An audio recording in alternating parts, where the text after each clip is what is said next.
Hello guys, ഒന്ന് കൊച്ചി പോയിട്ട് പുലർച്ചെ 4 മണിക്കായിരുന്നു നമ്മൾ ഇവിടുന്ന് പോയിട്ടുണ്ടായിരുന്നത്. ബസ്സിൽ ഒരു അടിപൊളി വൈബായിരുന്നു. പിന്നെ ഒരു റെസ്റ്റോറൻറ്റിൽ കയറി ബ്രേക്ക്ഫാസ്റ്റ് ചെയ്തു. റെസ്റ്റോറൻറ്റ് എയർപോർട്ടിന്റെ അടുത്തായതുകൊണ്ട് തന്നെ ഒരു ഫ്ലൈറ്റ് ടേക്ക് ഓഫ് ചെയ്യുന്നു. ഞാൻ ആദ്യമായിട്ടാണ് ഇത്രയും അടുത്തുനിന്ന് എയ്റോപ്ലെയിൻ കാണുന്നത്. നമ്മുടെ ഫസ്റ്റ് ഡെസ്റ്റിനേഷൻ എന്ന് പറയുന്നത് ഹിൽ പാലസ് ആയിരുന്നു. അവിടെ നിന്ന് നമ്മൾ കുറെ ഫോട്ടോസ് ഒക്കെ എടുത്തിട്ടുണ്ടായിരുന്നു. പിന്നെ അതിന്റെ പുറത്തുള്ള കുറെ കാഴ്ചകളൊക്കെ കണ്ടു. അവിടെ ഒരു ചെറിയ ഊഞ്ഞാലൊക്കെ ഉണ്ടായിരുന്നു. എന്റെ സഹോദരിയാണ് അവിടെ ഇരുന്ന് ആടിക്കൊണ്ടിരിക്കുന്നത്. പിന്നെ നമ്മളൊരു സാധനം കണ്ടുപിടിച്ചു. അതാണ് ഒരു വലിയ ഡൈനോസർ സ്റ്റാച്ചു ആണ്. നമ്മളൊക്കെ അതിന്റെ കാലിന്റെ അത്രേ ഉള്ളൂ.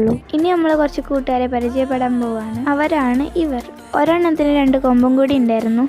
ആൻഡ് അവരൊക്കെ മീറ്റ് ചെയ്ത ശേഷം നമ്മൾ നെക്സ്റ്റ് സ്പോട്ടിലേക്ക് പോയി Fort Kochi. And one of my favourite place to visit. നിറയെ എസ്തെറ്റിക് ആൻഡ് ഡെസി ഷോപ്സ് ഒക്കെ ഉണ്ടായിരുന്നു കേട്ടോ. സോ ഞാൻ അവിടെ നിന്ന് ഈ ഒരു സാധനം വാങ്ങിച്ചു.